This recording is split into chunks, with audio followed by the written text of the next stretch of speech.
number 15, and that very appropriate song. Ikaw ang nais ko. Ikaw ang kailangan sa buhay. Ito naman po yung dapat lagi natin anthem araw-araw na gumigising tayo. At kinikilala natin na wala tayong magagawa kung wala ang Panginoon. Amen? At hindi lang natin ito basta sinasabi, kundi ito ay kailangan natin pakilalanin. Tuwing lagi tayong bumabangon at may pagkakataong manampalataya, lalo na may oras na ito. Ito pong gabi nito ay patuloy natin ikilalanin kung gaano katapat ng ating Panginoon sa atin. Tonight is continuation of our first fruit service. Okay, yun din yung halang ang edition natin. Yung first fruit natin po na ginawa kaninang umaga ay naging matagumpay dahil sa mga taong kinilala nila. Okay, hindi naman natin nire-require kagad lahat. Although lahat tayo ngayon ay simultaneous together with our satellite churches. Lahat tayo ngayon ay nabigyan ng ganitong pagkakataon corporately to join itong nakaschedule natin na first fruit service. Kasi hindi pa maraming first fruit nila sa kapusan pa or next week pa. Ito yung makukuha nila yung kanilang salary for the year. Pero ngayong gabi ay gagawin po natin ngayon yan. So kung kayo po ay magpa-participate po tonight sa ating first fruit offering, nandiyan po yung mga ushers po natin. Bigyan kayo ng first fruit po ating envelope. Kasi po ito ay iba po sa ating tithes and offering. Ito po yung mamaya pa yun after the service. Bakit pa natin ginagawa ito? Bakit pa natin binibigay yun? Again, hindi ito patungkol sa sinasabi lang namin, kung ito ay sa Biblia na ating pinag-aralan matagal na panahon, ilang taon na natin itong kinikilala at practice dahil gusto natin kilalanin, ma-experience na itong blesser na nag-bless sa atin tremendously ay gusto natin kilalanin. Lord, sa iyo naman natin galing ito, kinikilala ko at in-honor ko kayo, binibigay namin sa iyo. In the Old Testament, ito po yung practice po nila. Kung saan yung unang ani nila ng taon na yun, ay binibigyan nila sa Panginoon. But we're not living sa Old Testament na, pero tayo ay nabubuhay ngayon sa gabay ng banal na Espiritu at ng kanyang salita kung paano natin ito gagawin. At ako'y naniniwala ito ay isang pagkakataon natin para ma-exercise natin patuloy ang ating faith as brothers and sisters. Ngayon po dito sa local church ng IBC. Kanina ako po'y natutuwang marinig at na-bless sa first fruit offering ng mga satellite churches natin. Kaya bibigyan natin kayo ng update mamaya kung doon sa mga ilan na nalaman namin. Pero this morning, yung result ko kanina ay isang napakalaking blessing po. Kasama po, siguro sasabihin natin mamaya yung sa bilang. So, kung kayo po ay gustong, kung wala pa po kayo envelope pala, hindi po yung ating usher. And then prayerfully, sama-sama tayo ngayon dito sa harap. Papanalangin natin yung ating first fruit offering for tonight. Ako po kanina nag-participate, pero tonight may continuation pa. Alright? Isang pagkakataon at blessing din na sabi ko nga, Lord, kasama mo ba yung ganitong portion? Kasi hindi dumating eh, bago lang. Sabi ko, kasama pa ba yung Lord? Tama si Ate Adin. Kasi pagmalaki ka parang hindi lang naman. Pero again, nothing compared din sa ginawa ng Panginoon sa buhay natin. Hindi naman ito parang nagpapakalan ba kayo, pastor? Nagpapakamartir ba kayo sa ginagawa nyo? Kumbaga parang ina-abandon nyo ba lahat? Hindi po yun. Again, hindi ko pwede ma-explain unless na na-experience nyo. I've been practicing this for almost a years na po. At never na kulang, higit pa, sobra pa. At hindi ko ma-imagine kung paano niya tayo pinagpapala. Higit pa sa ibigay ko. Ngayong gabi, o kanina, o binigay ko pa ng maraming tao. So kung kayo po ay handa na, inanayahan ko yung ating mga members na magpa-participate tonight na sama-sama natin galing dito sa harap. I would like to ask Pastor Cruz, can you lead us sa prayer po pagkakita po ng mga members before tayo mag-proceed sa ating offering?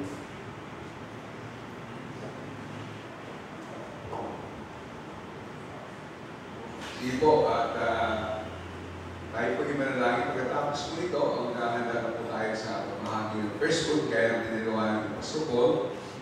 Sabi ng Bible, God loves a cheerful giver. Maliban po ito sa mga binibigay natin tayo sa offering, kundi ito yung bagay na binibigay niyo sa Panginoon. Panginoon, salamat po, Panginoon, sa pribileyo na kami ay pinagkalooban mo po, Panginoon, ang buhay. Ang buhay, Panginoon, sapat at higit na po sa amin, Panginoon, ang buhay nito. Lord, nung binigyan mo kami ng kalusugan, Lord, nakakatuwa, Panginoon, na may buhay, may kalusugan kami. Nung binigyan mo kami ng pamilya, binigyan mo kami ng trabaho, binigyan mo kami ng mga anak, Lord, naging makulay lalo ang aming buhay. Lord, paano pa kaya, Panginoon? Kami magpapasalamat sa ibang mga bagay na binigyan mo sa amin. Higit sa lahat, ang buhay na walang hanggan sa binigyan mo sa amin. Sa magitan na walang Panginoon sa Kristo. Dalangin ko po, Panginoon, na itong pagkaloob na first fruit, Panginoon. Ito may tinatawag sa amin, Panginoon, pangkaraniwan ng first fruit. But Lord, you know, alam mo ang dami ng bawsa. May kasiyahan, kagalakan, Panginoon, maka-experience, Panginoon, na patuloy, Panginoon, yung katapatan ng Panginoon, gandahang loob sa amin. Maging meron pa ito, wala, Panginoon. Dapat ka, Panginoon. Hindi ka nagbabago, Panginoon. Hindi ka nagmamahaliw sa iyong pag-ibig. Sa iyong kahabagan, sa iyong kagandahang loob, sa iyong paging generous God, forgiving God. Lord, we just want to praise you, Lord, sa gabi nito. Salamat po sa mga po. Binabay ko namin sa inyo ang lahat po niya. Masalamat po sa mga po sa Jesus. Amen.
Wala pang pinangalan. So, congratulations naman po sa kanila. Let's continue our study. Buksan po natin yung Bible natin. Alright? Tingnan natin yung text natin. Sa book of Hebrews 11:6. I know to some of us very familiar na kayo sa passage na to. And madalas natin ginagamit itong verse na to. Yung iba siguro live verse nyo to. Or yung iba sa atin dito, yan ay ginagamit nyo kapag meron kang gustong encourage sa kanyang pananampalataya dahil siya ay nangihina. Ano ba ang sabi ng verse na to? Tingnan natin yung sabi ng passage. Sabi ng Hebrews 11:6. Ready? Let's read all together. Begin. And it is impossible to please God without faith. Anyone who wants to come to Him must believe that God exists and that He rewards those who sincerely seek Him. So dito makikita natin napaka-imposible daw na ma-please natin ang ating Panginoon kung wala yung pananampalataya. Alright? So dito, dapat maintindihan natin na hindi lang na ang Diyos ay nandyan o naniniwala tayong totoo siya. Pero dapat din natin maintindihan na kailangan natin siyang kilalanin na siya rin nagre-reward sa lahat ng mga mahanap sa Kanya. At alam niyo po, kung titignan natin, kung bibigyan kayo ng chance, okay, this is church, kung bibigyan kayo ng chance na i-describe who Jesus is to someone who was zero. Sabihin nyo ngayon zero. Okay? Bakit? Zero knowledge. Walang alam about Him or patungkol sa Bible. Paano mo siya i-describe? Or how would you describe Him? Paano natin i-describe Him? Dahil ba yung sasabihin natin, si Jesus long hair siya. Lagi nakasuot ang puting damit. At sabi nila, carpentero siya. Ganun lang ba natin siya i-explain? There are two levels.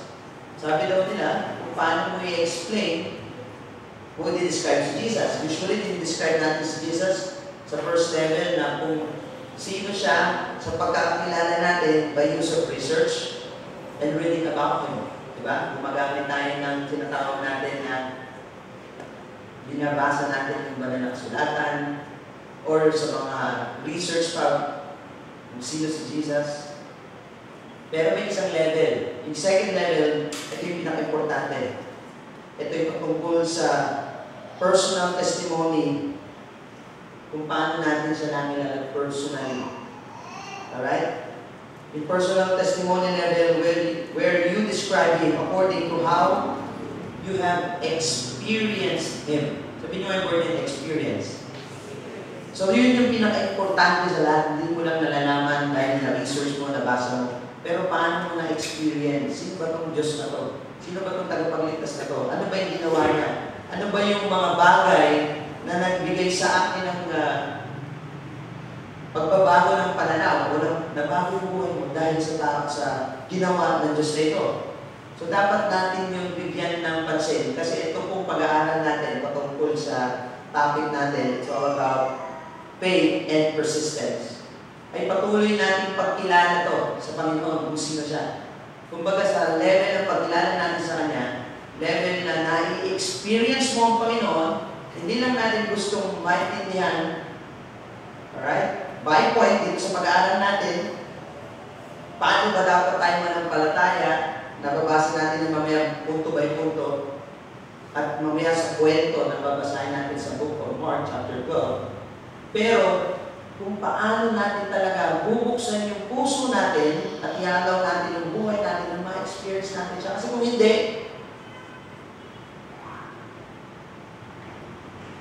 wala hindi natin maiintindihan. Kaya minsan, may mapapansin tayo, even yung mga taong dumadaan sa krisis ng buhay. Pero dahil pinahalaga nila yung relationship nila sa Panginoon, yung experience level na yun, maging sila lumalakad intimately with the Lord. Sila yung masasabi natin, mga taong grabe, no? May pinagdadaanan siya pero na-inspire kang lalo pang sumunod sa Panginoon o manampalataya sa Panginoon. Dahil na rin sa buhay ng taong yun, na na-experience na talaga si Jesus. And I hope you and I, tonight, huwag nating palagpasin or mamiss yung pagkakataon yun. At ngayong gabi, ito pong patungkol sa power of faith and persistence. Isa ito sa napakahalagang kailangan nating bigyan ng pansin, lalo na itong first fruit offering natin, yung participation natin dito. Although taon-taon naman ginagawa natin doon, hindi lang naman totoo yung first fruit Sunday natin kinikilala. Pero magandang napapanahon dahil next week, tomorrow, next month, mararamdaman natin yung struggle, mararamdaman natin, teka, ano na bang gagawin ko? Naibigay ko na nga sa Panginoon yung unang sweldo ko. Teka, paano ba ako sasakay ng Uber? Siguro mag-Uber lakad lang ako. Saan ka? Asakay? Ano? Cadillac. Ano yung Cadillac? Ano yung Cadillac ba rin sa Mandaluyong? Cadillac. At least na-exercise ka. Amen? Okay. Magandang ano yan. Magandang profit sa health natin. So, basahin naman natin ngayon. Tingnan natin yung next slide natin. Alright. Ito naman yung sa Matthew. Mark chapter 12, verse 41 to 44. Babasahin ko po yung 41. Following verse, basahin ko. And then all together po sa verse 44, basahin natin. Sabay-sabay.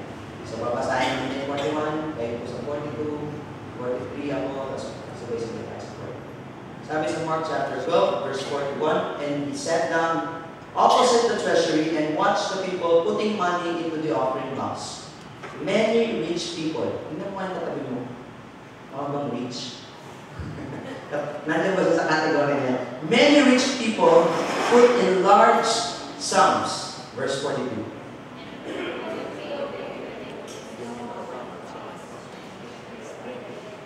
Verse 43. And he called his disciples to him and said to them, truly I say to you, this poor widow has put in more than all those who are contributing to the offering box. Verse 44 altogether. For they all contributed out of their abundance, but she out of her poverty has put in everything she had, all she had to live on. So makikita natin ang isang babae ito na sa tingin ng society napakahirap at sa tingin nila parang ang dala ay barya lang. Pero nakita ng ating Panginoon, nakita ng Diyos yung puso niya na ibinigay niya yung kanila. Ano yung mga makikita natin katotohanan dito? Yan. Okay, next slide po.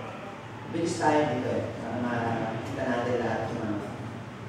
Dito po sa kwento ng widow's mite, ito po yung mga ilang makikita nating view, world's view, or might and success. Sabi nito, influence, money, attitude, getting what you want by any means possible. Di ba ganyan na society natin? Minsan hindi tayo masasabi natin excuse dyan dahil may mga ilan sa atin dito in-embrace mo rin yan before. Influence, money, attitude. Diba? Itong tatlong ito. Pangalawa, makikita natin din itong katapat naman, God's view of might and success. Sige, flash na natin. Alright? Faith-based, persistent. Magpas naman. Okay, faith-based, persistent. Nakita natin kanina, yung kailangan natin gawin o kailangan natin pahalagahan. Bakit? Kasi dito, makikita natin sa definition ng ating topic for tonight, pursuing the will of God regardless of obstacle because you will know it is what He wants. So kahit minsan nahirap, nagre-require sa'yo na parang, alam mo yun, hindi lang ito sana patungkol lang sa tithes natin monthly or weekly offering. Tulad kanina umaga, alam ko na-challenge yung congregation, even as tonight, kung ibibigay ba natin yung ating first fruit Sunday offering. 1 month salary ko, pastor, hindi dito. Hindi ko naman sinasabing madali yun. Pero again, kung titingnan natin, ito yung pagkilala pa rin, magiging persistent natin sa pananampalataya. Pinagkaloob lang din naman sa atin ng Panginoon. Kahit sa gitna ng ng anumang challenges sa buhay, regardless, sabi doon, ng anumang obstacle, ano ba yung gusto niya? Gusto ba niya, pastor, yung pera natin? I don't think so. Ang gusto niya yung gusto natin. For where our treasure is there, our heart will be also. Minsan may mga bagay tayo dito, pastor, hindi ba mahalaga yung mga kailangan natin bayaran, gastusan, o kailangan nating sa araw-araw? Importante yun, kaya nahinanda natin yun. Dapat December pa lang, or you have a year ahead to prepare. A direct product of a made-up mind to please God, no matter what. Pastor, hindi mo naintindihan, nawalan ako ng trabaho, hindi mo naintindihan, pastor, may pinaggastusan ako. Hindi mo naintindihan, meron kami kailangan bayaran. Naniniwala po ako dun sa mga kailangan natin kasi kasuhin. Pero kung pahalagaan mo isang bagay, naniniwala rin ako, nagagawa mo ng paraan. Hindi sa sarili mong effort na. Maraming saying is, pinag-pray mo yan maigi. Lord, ano po ba? Gusto mo po ba ako kabahagi na itong pagkakataon na to para magbigay sa'yo? Alam niyo po ba ito maganda sa Panginoon? Tama yung sinabi ni Ate Andy kanina, nag-remind tayo sa message ni Pastor Dor last week. Yung ibinibigay natin, hindi naman rin talaga galing sa atin, galing sa Kanya. Amen? So, hindi ganun ka, hindi, kung sa atin, kung titingnan natin, kung tayo mananampalataya, at ina-exercise natin yung faith natin, at gusto natin yung faith natin, sabi nga dito sa lesson natin, maging persistent tayo sa faith natin, then gagawin mong pagkakataon pa rin ito. Pagkakataon para yung faith mo, ma-stir up, mag-rise up. Lord, gagawin ko, ano mangyari dahil ito'y kalooban mo. Alam niyo nangyari, kwento ni Ate Andy kanina, may blessing na dumating sa kanya. Diba? So may pang-participate, this is the first group. Or dagdag. Yung kinikwento na naman niya. So, tinuturo sa atin itong lesson na ito. Ano ba ang niyayakap natin view dyan? Yung world's view, tingnan natin ulit. Or, faith-based persistence, or yung God's view. Saan ba tayo madalas? Hawak ba natin? Mas pinahalagan ba natin yung influence, yung money, yung attitude, getting what you want by any means possible, or yung God's view of mind and success. Dalawang success yan ang nakikita ng society natin. Saan tayo dyan? Tingnan po natin. Let's pause for a moment. Saan ba tayo dyan? Pastor, hindi ko pwedeng pareho. Pwede ba pareho? Pero pag ginawa natin yung sinasabi ng Panginoon, pwede rin naman niya ipagkaloob yung money, yung influence, yung attitude, pero bonus na lang yun. Yung mga bonus. Bonus na lang yun. Bakit? Mamaya, tutuloy natin yung pag-aaral natin. Bakit naging bonus yun? Tuloy natin yung ating lesson. Bakit naman nagawa yung na-express ng widow yung ganong klaseng faith, yung God's view? Tingnan natin. Faith. Ito yung verse na binasa natin kanina sa Mark 12. For she out of her poverty had put it all. Imagine, sa gitna na siya ay, sabi nga sa kasabihan ay mahirap pa sa daga. Tawag natin mga Pilipino. O, tanga, kapatid, wala nga akong pera. Mahirap pa ako sa daga. Yung expression eh. Pero sa kanya, out of her poverty, nakita natin, her expression of faith was not based on the size of her portions, yung gifts, kung tawagin natin, but the proportion of it to her life. Ano ba yung proportion ng life natin, church? Ano ba yung proportion ng life niya? Nung time na to, nung ibibigay niya yung kung ano yung meron siya. And it means all of her. Kung ano meron siya, everything. She came to God with her life and entrusted it to God. God, all my portion are yours. Tayo kasi, madalas natin sinasabi lang yan kapag nandun na tayo sa troubled times. Amen?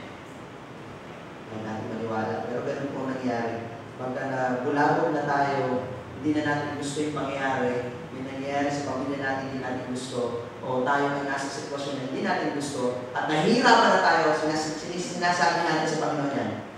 Madalas, Lord, all my portion are yours. Mga kasali, nagigibot na tayo. Pero totoo niyan, hindi naman kinakailangan doon pa sa time na yun. Pero sa pagkilala natin, kung sino siya sa buhay natin, sabi ko mga kanina, balikan natin yung level ng experience. Hindi lang dapat sa experience na nalaman mo siya knowledgeably, reading, or in your research, pero based on your experience. Sa bawat pagkakataon, maliit man o malaki, may pagkakataon para makilala mo siya.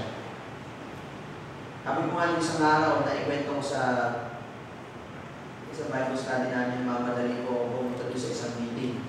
Meeting po ito ng mga group of pastors na na-invite po tayo maging kabahagi. Yung mga tinatawag nila minister yung mga natutuhang. So ano meron pastor? 27 barangays po dito sa Mandaluyong. Gusto kumuha ko ng proyekto. Ang grupo ng mga simbahan dito sa Mandaluyong, tawag nila MCCA. Okay, cooperation sa local government, sa mga kapisan, kung paano natin matutulungan yung mga nasabi na ng ideya kung gaano kadami ang mga drug addict po sa ating lungsod. So, lumabas po sa kanilang statistics, halos isang miliyaw. Kung ko lang po ang tingin nyo, mababa yun, marami. Pero ang tanong, ano bang ginagawa ng church? So, nagkaroon ko ng meeting dito po sa may Hulo. Ang alam ko lang Hulo dati, dito lang sa may, dyan sa may papunta sa church natin. Pero may isang Hulo, banda doon sa may Sunny Boy. So, hinanap ko po yung lugar. Dahil na po yung church ay looban, hindi ko makita. Ikot ako ng ikot. Tapos nag-text sa akin yung pastor. Patagay pa church, sabi na, Pastor, iwanan nyo na yung sasakyan nyo kung meron man sa church o sa bahay nyo kasi walang parking dito. Eh, dala ko na, umiikot na ako. Date na yung text na, date na yung office na. So ako naman, dahil tao lang tayo, nagre-react ka. Ano ba naman yan? Nakabahala na dito ako na dito, hindi ko makita. Naiinis ako dahil hindi ko makita yung ano. Sabi ko, Lord, ayaw ko kung ma-stress yung araw ko.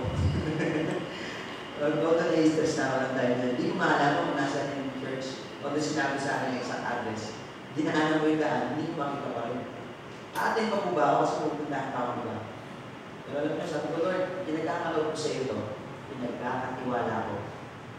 Pasensya na Panginoon, sorry po, kung masyadong mainitin ang ulo, may re-react agad sa hindi ng maganda. So, Lord, bigyan niyo po ako ng wisdom. Paano ko mahanap kung saan ako pwede mag-partner. So, ang nangyari, pag ikot ko ng ikot, napadaan ako sa open canal. Okay? Pagpunta ko sa open canal, labas na yun yung Hulo Sunny Boy. Sabi ko, baka dito pwede mag-park. Eh, kaso yung nakalagay doon, sa gasoline station ko yun, nakalagay doon, pwede ka mag-park, 15 minutes lang. Kasi pagkalagpas noon, ang mangyari, itutuo ka na nila. So, iniisip ko, gano'n ba kabilis yung meeting 15 minutes? Sabi ko, hindi mas kami, matagal yun. So, iniisip ko, paano ko na yung kakausapin yung nangyari o yung manager ng gasoline station. Iniisip ko, bibili ako sa tindahan. Dahil bumili ako, pwede na ako maka-park at sumibat, hanapin ko yung lugar. So, ang dami ko na-isip na solusyon. Sabi nga sa akin, Lord, na ipagkatiwala mo. So, bumaba ako. Sinitak agad ako ng isang gasoline ko. Sabi niya, Sir, papark kayo dyan? Nakapark na ako eh. Siyempre, kapag nasa ito, hindi ka muna nakapark. Papark ka ba dyan? Oo, matagal kayo dyan. Yun ang standard question eh. Magtatagal kayo dyan? Siyempre, sagot ko hindi ko alam eh. Diba? Bibili muna ako sana. Parang isip ko, bumili ako ng chiclet o naman doon para makataas lang ako doon. Nakapark na naman ako eh. So, chiclet ko ba? Wala na yata. Double meal na. So, pagka-park ko, sabi niyo magtatagal ko kayo, hindi ako makapagsalita kung magtatagal ba ako. Siguro, andyan yung namin, supervisor pa, sabi nila lang. Nilapitan ko. Inunahan ko na. Sabi ko, Sir, pwede ba makiparada sa ulit? Customer ba kayo? Eh, hindi pa naman ako magpagasolina, hindi pa naman ako bumili ng chicken. Sabi ngayon nung customer ba kayo? Hindi kasi ganito, yun na, sinabi ko dito to.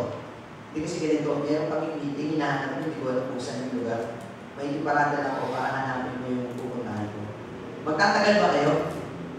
Hindi ko pa rin sigurado, Brad eh. Pero kung may bayad ko yung parking mo, bili naman po akong bayad para lang may maparada. Ay, hindi siya, sige, alis na kayo. Hindi naman siguro kayo ito mag-overnight eh. So, answered prayer, number 1. Nag-provide si Lord ng parking. Hindi ko kailangan mag-isip kung paano ako mag-excuse. Diba? Para makaparada. Paglabas ko gano'n, dahil hindi ko alam kung saan ako pupunta, mantakin mo may dumating na nakamotor. Siya si Kuya, pangalan ko, Dennis yata, yung taga-school.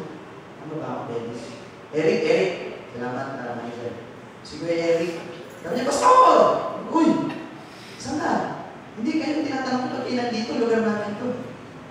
Mukhang ano ah. Kasi po, may hinahanap akong simbahan, doon may meeting po kami. Saan yun? Sa dito, ilan dito?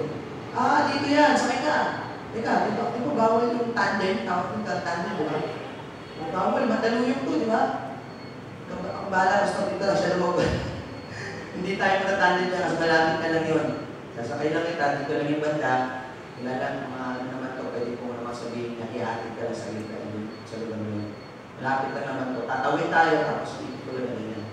Kung pagtawid ko, pag-ikot na ganyan, yung loob na pinasok namin, lapit ako yung lugar ng meeting place. At nakakatawa yung matiwasay na hindi ko nahuli na natin. Pero ibig sabihin, nakarating ako dun sa lugar dahil alam ko, binigay ng pinagkaloob ng Panginoon dahil nagtiwala ako sa gagawin niya. Amen? So maliit na bagay, Lord, iba pala. Naisip ko bigla, alam niyo, tayo, mga tao, minsan sa pilit nating paggawa at pag-iisip ng kung ano na nakala natin. Hindi ko naman sinasabing hindi ka magtrabaho, hindi ko sinasabing hindi ka maging responsible. Pero ang tanong ko sa iyo, sa bawat ginagawa natin araw-araw, nata-challenge ba yung faith mo na magtiwala ka sa Panginoon kahit sa maliit na bagay? Kasi pag na-practice mo yun, palaki na palaki yun, nakikilala mo na siya kung sino siya. The more na magtitiwala ka sa Panginoon, the more mo siyang makikilala, talaga mapagkakatiwalaan talaga siya. Amen? Ulitin ko, the more na makikilala mo siya at pagtitiwalaan mo sa buhay mo, the more mo makikilala na siya yung talaga mapagkakatiwalaan. Dahil siya ang talaga magsusustain sa iyo. Alam niyo nangyari, yun po sa sinasabi ko po nito, lahat tayo naman may struggles, lahat tayo may mga tendency na makalimutan natin, alright? Kung ano ba tayo bilang anak ng Diyos. Pero pinapaalala tayo ngayong gabi, ikaw at ako ngayong gabi, kamusta yung pananampalataya? Based lang ba sa naririnig mo sa pulpito? O talagang ginagamit mo yung pagkakataon na yun para ma-experience mo siya at maranasan mo siya personally. Sabi mo ngayon personally. Personally sa buhay mo. Hindi yung narinig mo lang, hindi yung grabe, Ate Rose, umanga ako sa ginawa ng Panginoon, paano kayo pinagaling? O doon niya, sa tutuwa ko, yung healing ng Panginoon sa kanya ay mabilis at continue to pray for her, right? Ate kasi may therapy siya. Pero alam niyo, pwede ko rin mo ma-experience yung personally. Yung first time. Ibigay ko yung pananampalataya. Just like what the widow's mite did. In-exercise yung faith niya. Sabi nito, without faith, your approach to God is, ano sabi? Ano sabi doon? Without faith, your approach to God is impotent. Walang bunga, wala. Alright? Worthless, and will not accomplish anything. Walang magagawa. Impossible.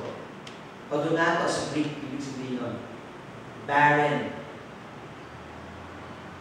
Kaya kung titignan natin, kung wala ang pananampalataya, madami tayong namimiss sa pagkakataon kung saan may gustong gawin ng Panginoon. Ano yun? Next natin slide. Alright? Hindi lang natin nakita yung faith ng widow, pero nakita rin natin yung kanyang persistence. Kasi lahat tayo, nung sumampalataya tayo sa Panginoon, nandun yung pananampalataya pinagkaloob sa atin. Pero ang nais ng Panginoon, magpatuloy tayo na nananampalataya sa Kanya. Kasi doon natin mararanasan yung buhay, yung realidad natin bilang Kristiyano. We walk by faith, not by sight. Sabi ng lesson natin, for she out of her poverty had put in all. Binigay niya lahat. Must believe that He is, and He is a rewarder of those who diligently seek Him. Yung binasa natin sa Hebrews 6. How did she came in faith? She did not come recklessly. Nakita natin. She came with full intention to honor and to give to God. So nakita natin yung intention niya. Kaya tayo, lagi natin naririnig sa apat na sulok ng lugar na to, simbahan ito, na kung saan man tayo naroon, nasa loob ng church, nasa trabaho man, nasa pamilya, nagiging intentional ka dapat sa relationship mo una sa Ama at sa mga ginagawa mo, sa mga pinagkatiwala sa ng Panginoon, as a good steward, kung paano mo gagamitin yung gift of today. Kasi araw-araw pag-iisip tayo, regalo yun eh. Amen? Ngayon, anong gagawin mo sa regalo na binigay sa inyo ng Panginoon? E di, Pastor, magtatrabaho ko, mag-aaral ko maligid. Okay, paano mo gagawin yun? Eh, syempre, diba, kung nagtatrabaho, gigising ka, i-ready mo yung damit mo, magigising ka naman din araw, ganyan.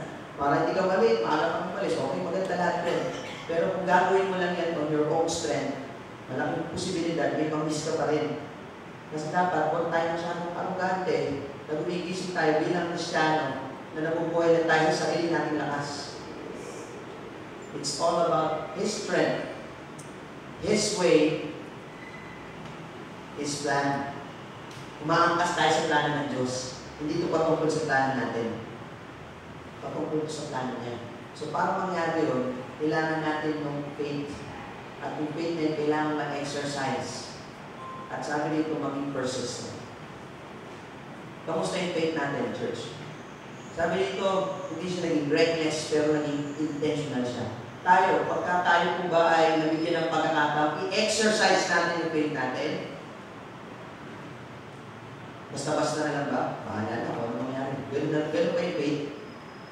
O dapat isa na sa puso mo, bago mo gagawin, katulad ng first fruit natin, matagal ka lang, Lord, gusto ko mag-participate, gusto ko kong maging kabahagi ng first fruit offering.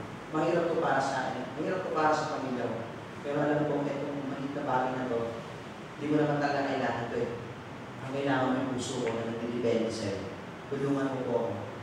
Tulungan mo ako intentionally na exercise yung faith ko. Nag-guarantee you, church, mga kapatid, God will never fail na yan yung ma-experience mo siya. She came believing, sabi dito, must believe, sabi sa Hebrews 11:6. Greek word nun ay, makita natin ang ibig sabihin, ang tinitipay na ito is, I give my life, not just yung money natin, to you because I believe you can do more with all I am that I can for myself. Alam niyo ba, you can do 1 hour with God, listen na, than lifetime of work without Him. Kung iniisip mo sa sarili mo sarili mo karunungan, magiging matagumpay ka, pero kung wala ang Diyos, wala yun. Compared to 1 hour with God, sabi natin, i-pray ka, nagtitiwala ka, you put everything, your confidence on Him. Itong widow's mite, nakita natin yung ginawa niyang action na yun, nilagay niya yung lahat niya. Barrier sa tingin ng mga tao dahil maraming mahiyaman na tayo. Pero yung story niya, until now, pinag-uusapan natin. At nagiging hamon sa atin kung paano tayo magtiwala sa Diyos. Amen? Yung ginawa niya lang ngayon, pero naging lifetime of achievement na para sa kanya yun. At pinag-uusapan natin ngayon. Ano niyo ba yun? Kung paano siya na-bless. And yung blessing na kuha niya, sabi dito sa lesson natin, your faith will not compel God to follow, your faith will compel you. Sabihin mo, ako. Sino kino-compel? Tayo. Ikaw, ako. Your faith will compel you to keep following God. So, hindi natin binabaraso ang Panginoon. Lord, binigay ko na yung first fruit ko. Ibigay mo yung kailangan ko, ha? Pagalingin mo yung mahal ko sa buhay, yung pangarap namin bahay, yung bagong kotse. Napansin niyo ba pang hearts desire sa atin, sa Pastor James, no? Madami tayo. Ibigay natin yung gusto natin na makuha sa Panginoon. Pero pag first fruit, hindi na lang yung participate. I'm not trying to judge anyone, pero yun nga yung nakita natin yung survey. Bakit? Kasi nga, mahirap. Hindi naman kasi ganun kadali, Pastor. Oo rin naman yun. Pero again, pinapaalala sa atin, sa iyo sa akin, na ito ay patungkol sa pagsunod natin sa Kanya. Hindi yung gagawin mo yung isang bagay dahil gusto mong pasunodin na ng Panginoon sa gusto mo. It's not about what we want, pero kung ano yung what God wants for us and through us. Kasi gusto na tayo gawin. Okay? Tingnan natin yung next slide. Sabi rito, ito yung malaking blessing. Faith plus persistence, ibig sabihin daw no, remuneration. Kaninang umaga, in-explain ni Pastor Bruce, kasi siya yung authority namin sa staff pagdating sa math. No? Hindi na siya mahusay magbilang, mag-compute, teacher sa math, pero kaninang umaga, in-explain yung numerator. Eh talagang mas mataas pa ko sa in-explain na kanina yung addition na equals addition. Kumbaga yung kanya talagang makikita natin marami ang nagiging resulta. He is the rewarder. The rewarder of seeking God in faith is God Himself. Ano yun? Ano may experience mo? Una, presence. Yung experience. Pangatlo, yung guidance. Yan ang importante kailangan natin. Kasi kung wala yung guidance niya, wala yung presence niya, wala yung experience na yun, para ka nakakapasidirin, nakadepende ka lang sa sarili mo. Sarili mo marunungan, sarili mo palakasan, sarili mo paraan. At nakuha mo na yung sarili mo doon. Pero gusto ni Lord na pagpalahan niya tayo, higit yung sa gusto mo. At yun ay isang paraan niya. Na una, pagpapala at ang reward ay siya. Hindi ba napansin sabi sa Matthew 6:33? Famous passage. Ano? I-recite nga natin yung Matthew 6:33. Ano sabi ron? Seek first His kingdom. Yung po yung blessing, yung isip mo yung kingdom. Kasi once you seek His kingdom, Lord, I seek your kingdom first, yung person na ikaw, love you, I love you with all my heart, soul, mind, and strength. Sinisip mo yung king ng kingdom eh. Ano po yung gusto mong gawin ko? Paglilingkuran ko po kayo sa gusto niyo pong paraan, hindi sa paraan ko.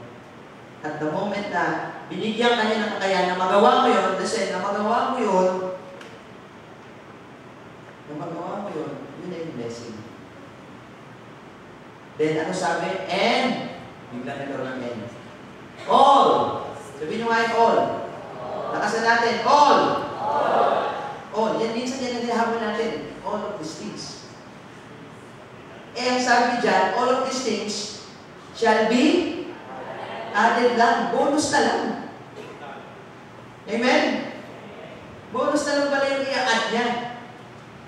Na gusto mo, na desire mo marahil, na naayon sa kalooban niya, na magbibigay ng totoong satisfaction sa iyo kasi hindi naman yung bagay na yun, kundi ito, yung king ng kingdom. Yung reward mo, si God.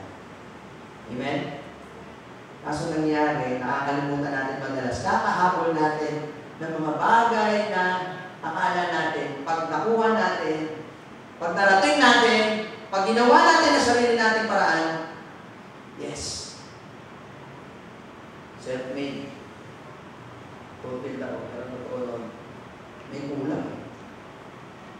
Kasi hindi mo in-exercise yung faith mo. Hindi ka naging persistent sa faith mo.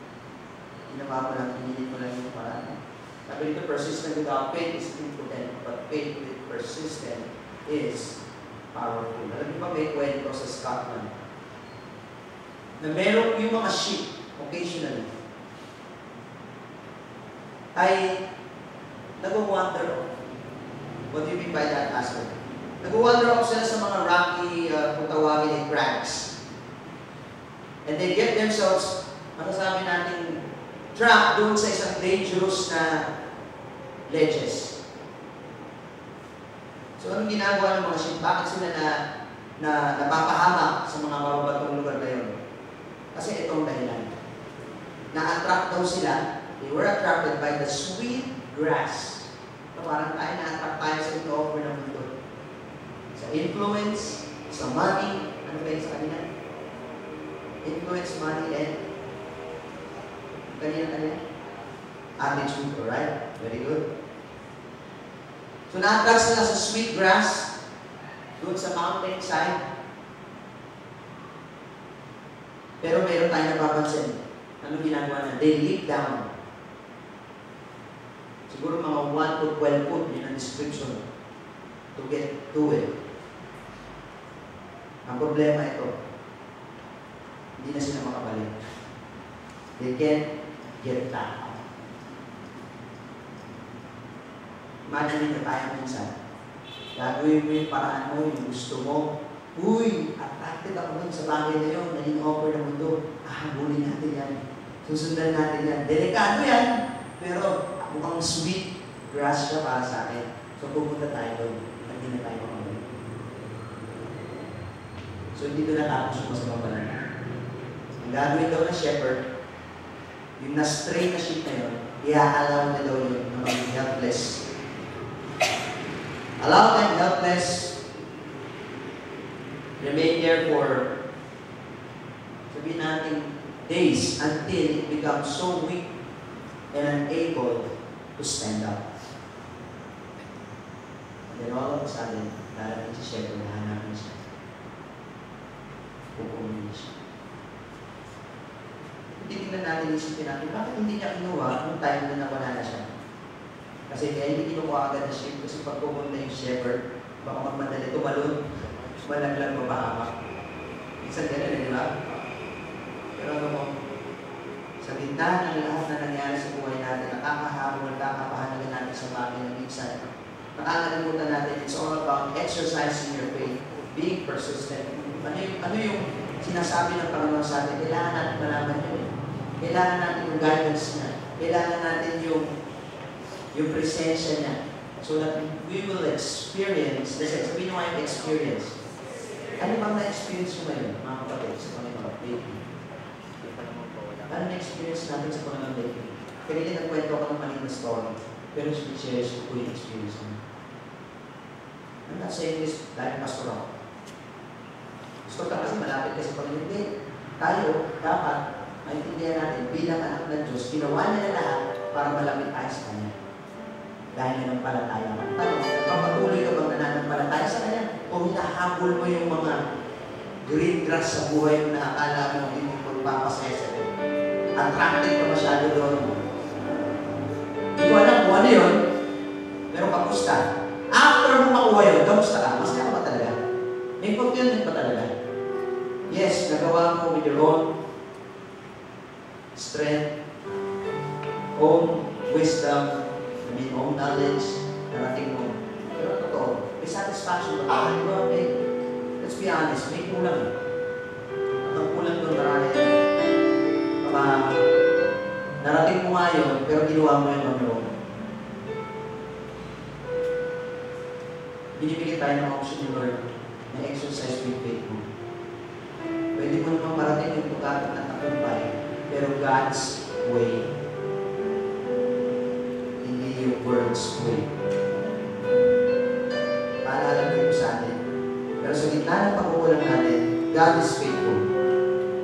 Doon sa kwentong inuwentong kanina, pag helpless ka na, pag hindi mo na kaya, na-trap ka na, suko na ako, Lord, pupuli ka pa rin. Pupuli ka pa rin. At pag-agalingin ka niya, i-restore ka niya, aalagaan ka niya, at muling bumalik yung lakas mo. Pero sana natuto ka na.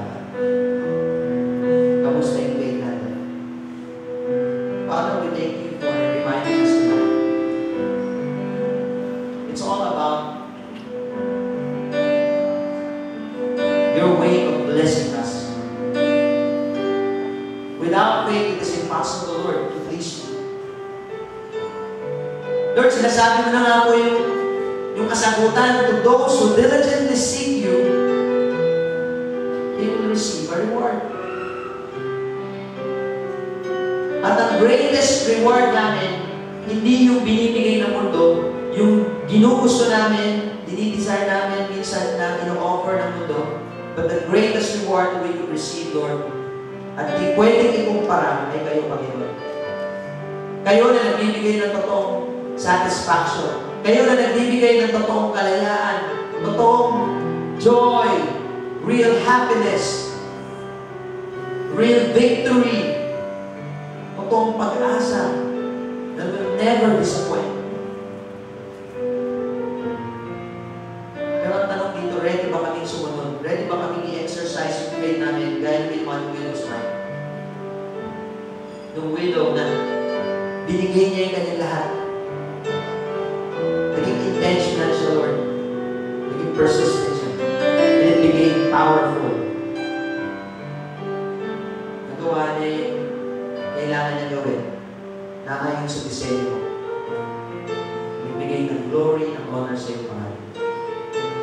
And even right now, pinag-uusapan namin yung story na nagbigay hapon sa akin na magpatuloy na manampalataya at magtiwala sa iyo. I pray, Lord God, tonight as you challenge us. Hindi ko po alam kung anong part ng message, Lord, na usap na sa mga kapatid namin. But God, bukas, harap na naman kami sa challenge ng buhay. Lunes na naman, gigising kami, hindi namin alam kung anong harapin namin. Pero binigay mo yung gift of the day, binigay mo yung gift na yun para gumising at patuloy namin kilalanin na kayo ang nagbigay ng blessing na to. Tulungan mo kami na maging good steward sa blessing na binibigay mo sa amin as we exercise our faith. Exercise namin yung faith namin. Lord, di po namin alam ano mangyari sa araw na to, pero ito yung regalo mo sa amin. Kaya ang manampalataya ako patuloy sa iyo. Maraming may mga taong makakausap ako. At dahil dinadala mo ako sa mga taong makakatarupanan ko, maraming divine appointment yun para i-share ko yung good news sa kanila. Or maraming baka naman may mga taong hopeless, kailangan nila ng prayers para sabihin sa kanila na mayroong Diyos ng pag-asa. Marahil mayroong sitwasyon na hindi ko magugustuhan sa araw na ito, pero dahil mayroong kaming Diyos na pwede namin ipagkatiwala ang buong buhay namin, alam namin hindi mo kami papabayaan na ikilos ka. Yun po yung mga pangakong mayroong tagising. So tonight, kung ang nais mo Panginoon ng mga anak mo, patuloy na lumapit sa iyo, humingi ng lakas sa iyo, challenges tonight. Request everyone to please stand. Hindi ko alam kung saan bahagi ng mensahe tayo nahakot ng Panginoon. Pero again, pinapaalalahanan tayo. Kamusta yung faith natin? Pagkakataon natin ngayong gabi na kilalanin patuloy na kailangan kong i-exercise para itutuloy-tuloy. Hindi lang ngayong gabi dahil first fruit offering, pero sa bawat pagkakataon na makilala ko sa buhay ko, ang lubos ay isang napakalaking blessing na. So I pray right now, is there anything na gusto mong ilapit sa Panginoon? Maybe your life situation, maybe your something na gusto mong ilapit at patuloy na ibigay sa Panginoon at may pananampalataya. Ano ba yan? Ilapit mo sa Panginoon.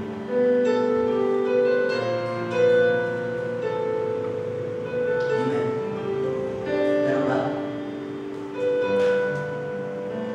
Meron ba sinasabi mo, Lord, kaya mo, ngayong gabi, gaya ng widow's wife, ito po yung meron ako. Pinagkakatimala ko ito sa inyo. Maraming naman sa inyo nag-participate yung first fruit kanina umaga at ngayong gabi. Maraming hindi mo alam kung ano pwede marami mo bukas, next week, following day, next month. Dahil nagbigay mo na yung first fruit mo eh. But you ask God to strengthen you. At kilalanin mo na siya yung portion mo, siya yung sustain sa inyo. Kilalanin mo right now tonight. Pwede mong ilapit sa Panginoon at sabihin sa panalangin. Come on. Meron ba? Amen. Whenever you are, I challenge you to give you everything sa Panginoon. Or marahil meron tayong kasama ngayong gabi na sinasabi mo, Pastor, ganyan mo pinabanggit yung word na yan, faith, pananampalataya. Di ba may faith na ako dahil meron na akong religion? Kumati na ako sa church? Ang definition po natin ng faith ay hindi na mabasa doon sa kategorya yun. Pero yung faith na tinutukoy po natin ay buong buhay mong pinagkakatiwala sa isang Diyos na gumawa ng lahat. Diyos na pinagdalawag niya ang kanyang bukong na anak. Namatay sa krus ng Kalbaryo para tayo ay makasumpong ng kapatawaran. Tandaan sa Diyos, sa Ama. At pagkatapos ng 3 araw na buhay sa muli, para patunayan niya na totoo siya sa kanyang mga pangako. Kung sasampalatayanan mo yan, kapatid, ibigan, sabi ng Biblia, gagawin ka niya anak. Natatawanan ka niya, gagawin ka niya anak. Hinanda siyang lugar sa langit na bayan at ang nais niya ay maging tagapagmana ka. At habang nabubuhay ka dito sa lupa, bibigyan ka niya ng tagumpay. Magpapatuloy ka sa kanya. Kasi pinagtagumpay niya na lahat. Kung yan ang nais mo, kaibigan, sumampalataya ka sa Panginoon. At kung nais mo sumampalataya sa Panginoon, sabihin mo kung simpleng panalangin na ito. Sabihin mo, Panginoong Jesus, kinikilala ko na ako'y makasalanan. Kinikilala ko na hindi ko kaya iligtas sa aking sarili. Ginawa mo na po ang lahat para patawarin ang sanlibutan. Namatay kayo sa krus ng Kalbaryo para tubusin kami sa kasalanan. Ang mundo ngayon ay napatawad na dahil sa ginawa mo sa krus, pero dapat namin kilalanin at sa palatayanan na ginawa mo. At dahil dito, inaanyayaan kita na maging Diyos at tagapagligtas ng aking buhay. Sumasampalataya ko sa iyo. Kung ginawa mo yung kaibigan, sabi na salita ng Panginoon, muli, ikaw ay binigyan ng Panginoon ng pagkakataon, ng karapatan, ng kapangyarihan ng Panginoon. Tuloy tayo panalangin. Lord, salamat sa paalala na ito kung saan kami, Panginoon, ay patuloy, Lord. Patuloy dapat mananampalataya, magtiwala, at umasa sa gagawin mo sa buhay namin. Maganda man o pangit sa paligid namin, tulungan mo kami na magpatuloy sa pamamagitan ng iyong salita, sa pamamagitan ng aming pananampalataya sa iyo, sa pamamagitan ng aming patuloy pagpaglilingkod sa iyo, at patuloy ka, Panginoon, na pag-ibig sa iyo.